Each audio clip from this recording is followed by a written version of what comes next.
Hé Alex, quel est l'incoterme que tu vas utiliser pour ta commande pour les machines-outils? Oh non, je veux plus entendre ça. L'utilisation du terme incoterme au singulier montre qu'on n'a pas compris quelque chose sur ce que sont réellement les incotermes. Et je vais vous expliquer pourquoi dans cette vidéo, il ne faut jamais utiliser le terme incoterme au singulier.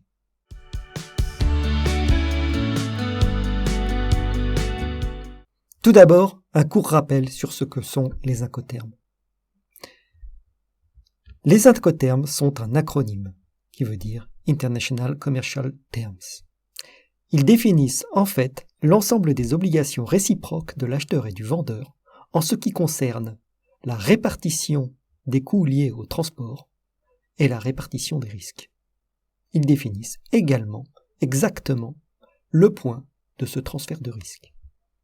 Et surtout, la première erreur qu'il ne faut pas commettre, même si ce n'est pas l'objet de cette vidéo, c'est de considérer qu'ils définissent un transfert de propriété. Et ce n'est en aucun cas le cas. Et les 11 incotermes qui ont été publiés dans la version 2020 sont bien pratiques à utiliser, car ils définissent en simplement 3 lettres et un lieu l'ensemble des conditions liées au transfert de risque et au support des coûts liés au transport.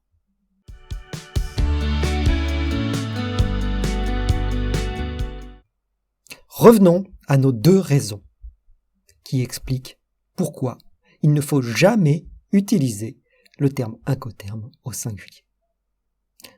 La première des raisons n'a rien à voir avec le sens du terme incoterme.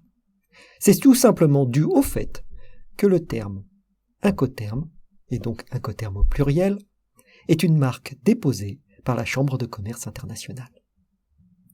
On trouve sur leur site une page explicitant de manière très claire comment doit être utilisé les incotermes. Donc sur son site, la Chambre de commerce internationale précise bien que le terme incoterme ne doit jamais être utilisé au singulier. Il précise même qu'il y a 2 façons, et uniquement 2 façons de l'écrire. Soit il peut s'écrire tout en majuscule, soit il peut s'écrire avec la première lettre en majuscule et les autres lettres en minuscule. Mais en aucun cas même si l'on le met au pluriel, il ne doit s'écrire en minuscule.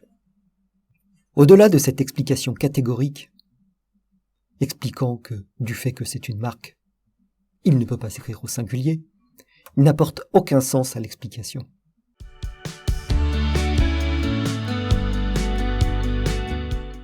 Essayons maintenant de trouver un sens et essayons de comprendre pourquoi la Chambre de commerce internationale a décidé de ne garder que le pluriel au terme incoterms et donc exclure définitivement l'usage de incoterme au singulier. Revenons à la définition du terme incoterme. Comme je l'ai dit en introduction, c'est un acronyme qui veut dire International Commercial Terms. Et terms, dans cet acronyme, est au pluriel.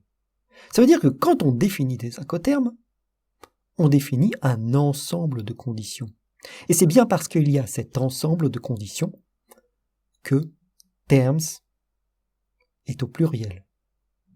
Un FOB, par exemple, donc FOB plus lieu, ne définit donc pas une condition, mais définit un ensemble de conditions qui caractérisent à la fois le transfert de risque, qui caractérise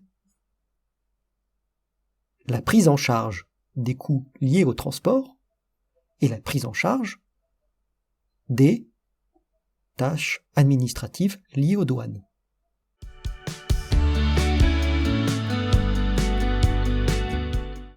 Si dans l'usage courant vous avez du mal avec le pluriel, je vous invite à essayer 2 formulations. La première, la règle phobe des incoterms de cette commande, par exemple lorsque vous choisissez les incoterms phobes, ou, bien plus simplement, les incoterms phobes de cette commande. Mais je comprends que, à l'oreille, ça puisse choquer certains. Donc si vraiment cela vous choque, bien que ce soit totalement correct, je vous invite à prendre la première formulation.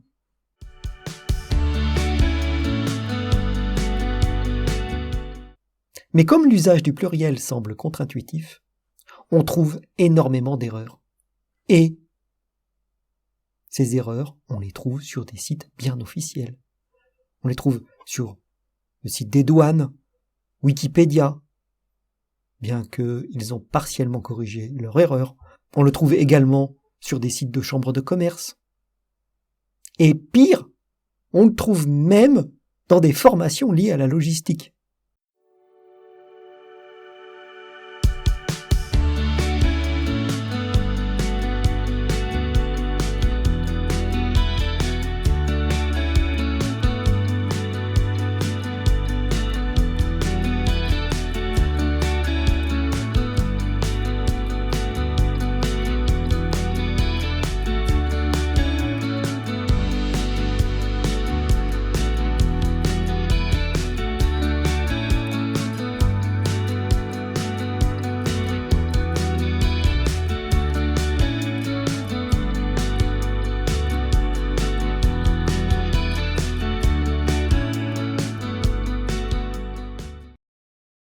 J'avoue que moi-même, je fais parfois l'erreur à l'oral.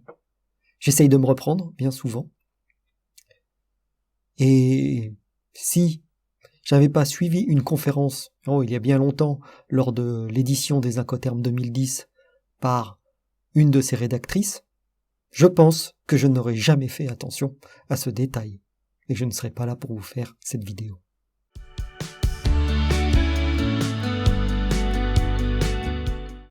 En conclusion, on peut dire que si vous continuez d'utiliser le terme incoterm au singulier, ça montrera 1.